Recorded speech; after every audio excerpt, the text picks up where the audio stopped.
All right, we got another BattleCast today. Why? Well, because you guys watched the shit out of the last one, so here we are. But yeah, so who? Nazgum. Why? Because he's Nazgum. And mostly because he also posts videos, and so if you guys would post videos as well, I would totally commentate on them. But anyway, without further ado, let's get into it.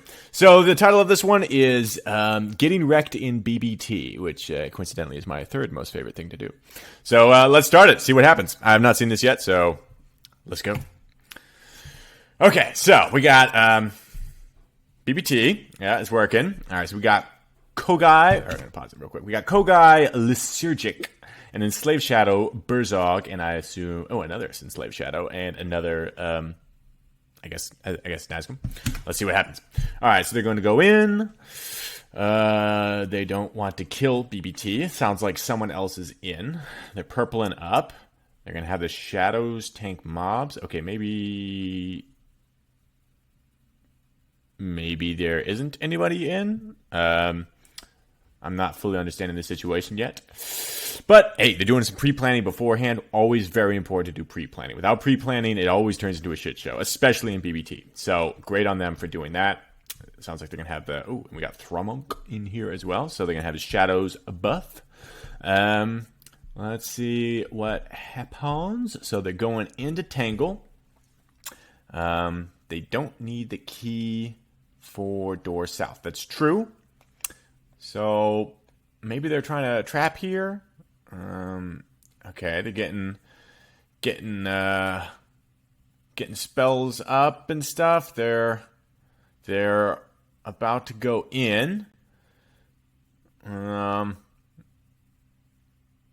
so far not a lot is happening. Oh, they're in. Okay, so the mobs are here, and they're gonna do the mobs. Okay, so the game plan here is to have their own mobs. Yeah, so he's playing Gagzig right now. They're going to have the shadows buff the mobs, and then they're going to open the boulder. Why? That remains to be seen. Okay, so they open the boulder. They're now south while their mobs are... Well, one of the shadows is still taking the mobs. So they're going to lose a shadow. Still trying to figure out what they're doing here. Someone recently did BBT because there's some troll corpses on the ground, so there's that. So now they're trying to stop Boulder from opening. It seems like they just kind of pushed themselves into BBT and now are stuck here. Why? I don't know. Maybe there's someone in Rock.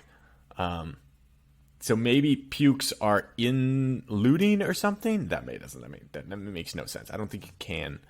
Yeah, that makes no sense to me. Maybe they know pukes are coming or something? They're just kind of... Oh, okay, so they set a trap. They basically want the pukes to enter because they went in. That's what they're doing. That makes sense. Okay, so this is actually a long-term plan they've got going on. So they entered BBT. It's pretty rare for darkies to go inside BBT unless there's pukes inside. So when they go in first, that's very suspicious. It's always a good idea to jump someone when they're not prepared for it, and especially if they're preoccupied doing mobs or something. So if a puke tracks here at BBT and sees that there are a bunch of darkies inside trying to kill the trolls, or what they assume is kill the trolls, that would be a fantastic time to jump them. So... especially if they know that a sword, one of the glow sticks, is popping around this time, they can go in and just kind of wait for something. So that's most likely what they're doing. They're essentially just trapping right now. They're camping. And what they're going to do is they're going to wait for the sounds of battle to come from the north. Right now, so in BBT, the three trolls patrol in these two rooms up here. That's essentially what happens. They walk back and forth here, and this is where you usually kill them. You can go into this delayed exit door right over here, and the trolls can walk here, but they won't open it and come here themselves. So, actually, they might open it. Yeah, I think they do open it, but you can always stop them from opening it.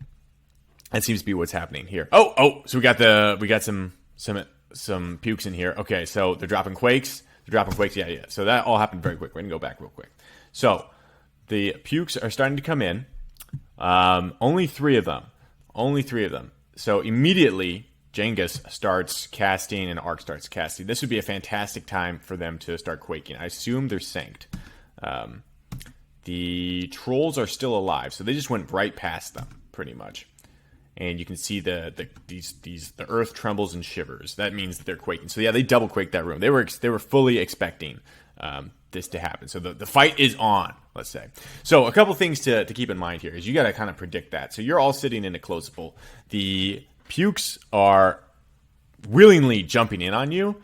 They clearly have a plan. So once they start casting in there, you got to expect the quakes. And it's important to know what to look for here.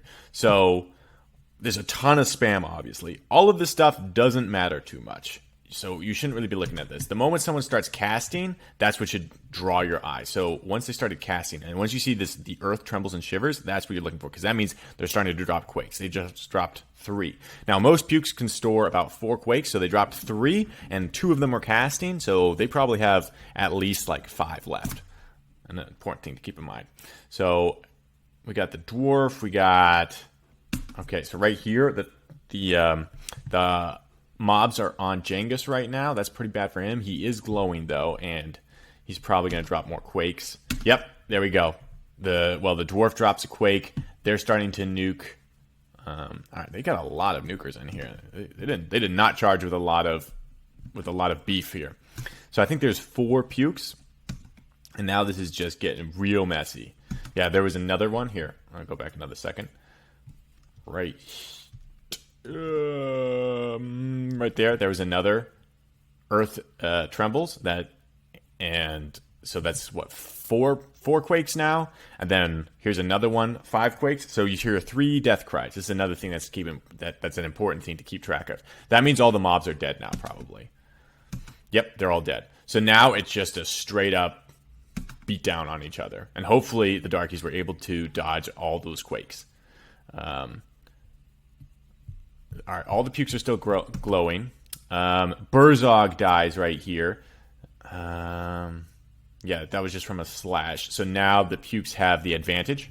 And okay, this is really bad. This is a really bad point right now, because Gagzig, or Nazgum in this situation, he's wounded, but if you notice, he doesn't have a mana indicator. That means he's at absolute full mana. When you're at absolute full mana as a caster, that means you haven't gotten any damage done. So these pukes have basically just had their way with things. And unfortunately, they're all still glowing. So no matter what he does, he's probably not going to do much damage to them. So he should probably be using this mana right about now to start re-armoring, which I'm sure is low, and curing up a bit. The problem is if you're curing and you're re-armoring, you're not doing damage. So they can just keep beating on you. So let's see what happens here.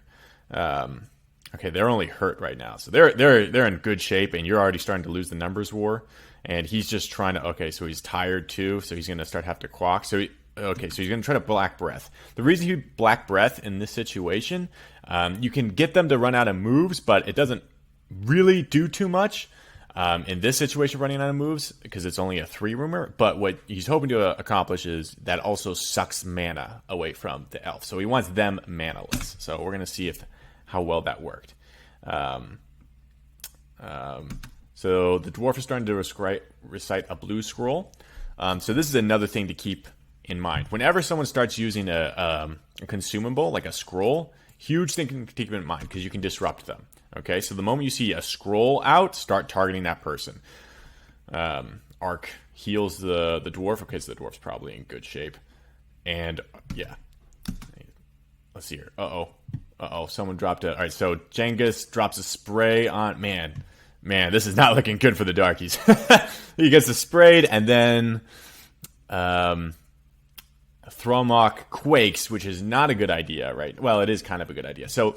Basically, the darkies are thinking we already lost this fight for the most part. So they're starting to quake themselves, which is a desperation move, because now this makes Gagzig even weaker, because he's got a small sank on himself still, but not a very good one. Darky sank is way worse than puke sank.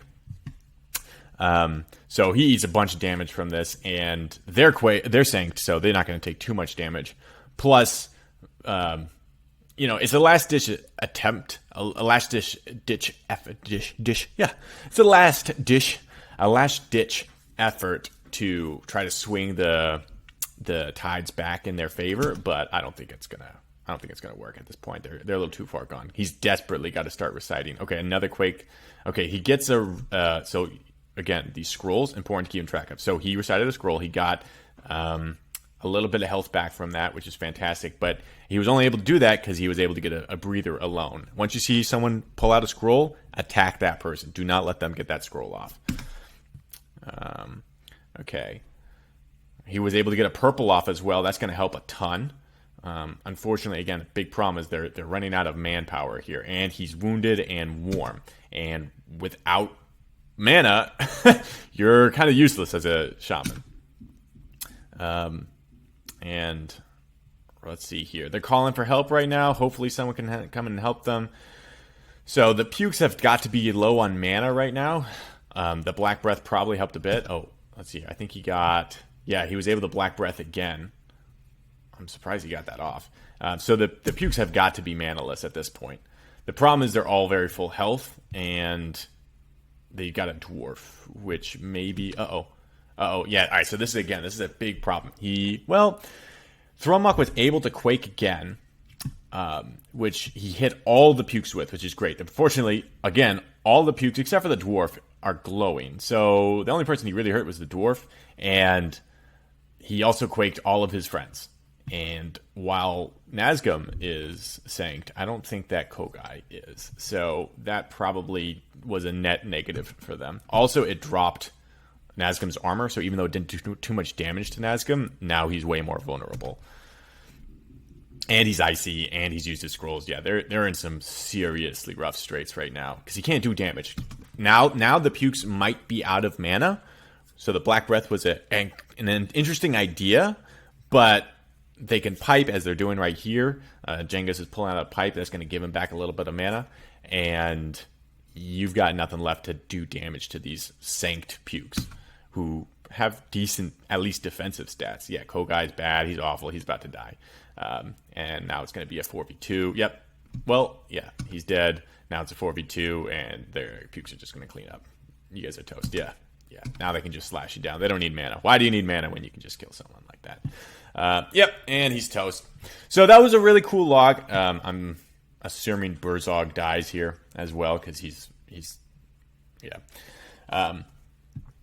maybe he gets out, maybe he doesn't. I assume he dies. Anyway, that was a really cool log. You don't get to see that all the time. Yeah, they did get wrecked in BBT. The title did not lie at all. There was this, in terms of the strategy that was employed there. So I think their primary strategy, it seemed like, was to drop those Black Breaths, dodge the quakes, and I guess just hit him down or something. I don't know what their real strategy there was. They definitely got disorganized, which is a huge problem. They were trying to communicate, and they couldn't effectively communicate. Because once the pukes enter, like, they did a whole bunch of pre-planning, which is great. But most of their planning was, like, when do we jump them?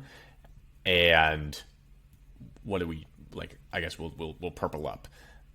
Not bad. The problem is they kind of expected them to do the mobs, it looks like, and they didn't. They just kind of went past them and attacked them. So I don't think they were really expecting the mobs to still be alive in this situation. They were kind of surprised about that. Plus, the pukes came in and they knew exactly what they were doing. They were all sank. They immediately started quaking. So right here, the mobs are still alive, which adds to the chaos. The problem in that situation is sometimes when you've got the better plan, you don't necessarily want more chaos. So one of the things that they do here is they just whiz kill the trolls in this situation, which is smart. If you got people running around and you're all sanked, you might as well just start blanketing the area in AoE damage spells like Quake. So they whiz kill the mobs with Quakes, which allows them to possibly get a little extra damage off on the running around orcs, because again, their sank's it's not so good. So they're still going to take a fair bit of damage from that. And it allows them to maybe take care of the shadows that they've got, and on top of that, makes the battlefield a lot clearer, so they can stay together as a unit. Whereas you can see the orcs are just kind of fleeing around, trying to dodge all the spells right now. And then the Black Breath was was a cool idea. The problem is by the time he got all his Black Breaths off, they had already done most of the damage. So they didn't need too many spells after that. And unfortunately, one of the orcs died really early. But yeah, that was a cool fight. Great planning on both sides. Both definitely knew what they were doing. I love to see Black Breath involved in a battle. Unfortunately, it didn't work here. They got wrecked. But hey, cool fight. I'll see you guys for the next one.